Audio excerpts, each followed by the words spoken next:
Welcome to this Cribl University Criblet. Courses within the Criblet curriculum are meant to help you quickly learn, or most likely review, key features, steps, processes, and more.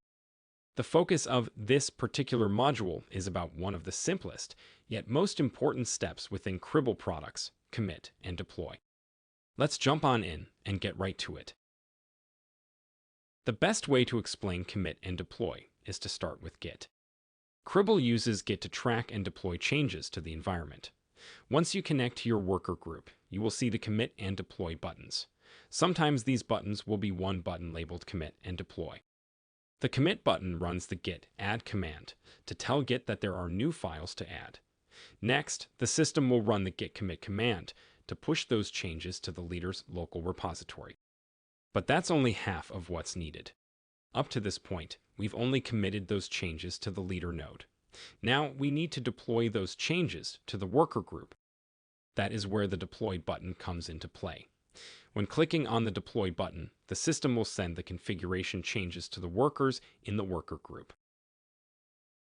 Now, let's go through an on-screen walkthrough of how to commit and deploy.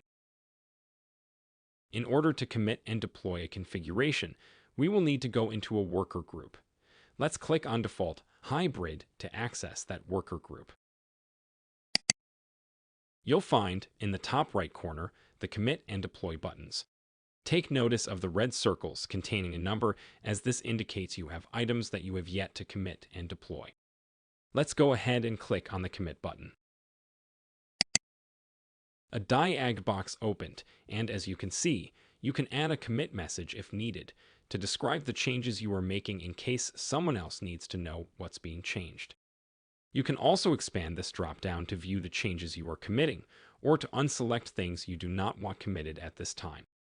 In this screen, you have two options: commit only or commit and deploy. As stated before, commit only will only apply the changes to the local repository on the leader. Let's go ahead and select the commit only button. Once the commit is successful, you will be taken back to the main screen where you will see the commit button has been grayed out. You now have the option to click on the deploy button. So let's go ahead and click deploy. You'll see a dialog box for the deploy button. Clicking this button will officially deploy the changes made to the default worker group. We'll click deploy to complete this exercise. Okay. Let's go through some likely situations you could run into if you do not commit and deploy your changes. Scenario number 1. You've made changes, but you're not seeing your changes on the worker nodes. The fix: check for those red circles with a number inside that would appear over the commit and deploy buttons. If they're there, you have changes you still need to deploy. Scenario number 2. You might notice that your changes are not in the local Git repository. This means you likely didn't commit and deploy your changes to your environment, so again, you'll want to take a look in the upper right corner. If you take away anything from this course, remember this: make sure to commit and deploy often. I'll say it again: make sure you commit and deploy often. Let's take a moment to quickly highlight a few more tips. These are geared towards a slightly more advanced learner, but prove quite useful for those in admin roles. First, on the commit screen, not only can you view the changes you are committing, you can also unselect things you do not want committed at this time. And second, after you deploy the changes, you can view the worker's config version. This will allow you to validate that they have the latest packages. All right, let's quickly recap some key takeaways. First, make sure to commit your changes so that your leader has the latest configuration. Second, make sure you also deploy those changes to the environment, or risk your worker nodes not having the latest changes.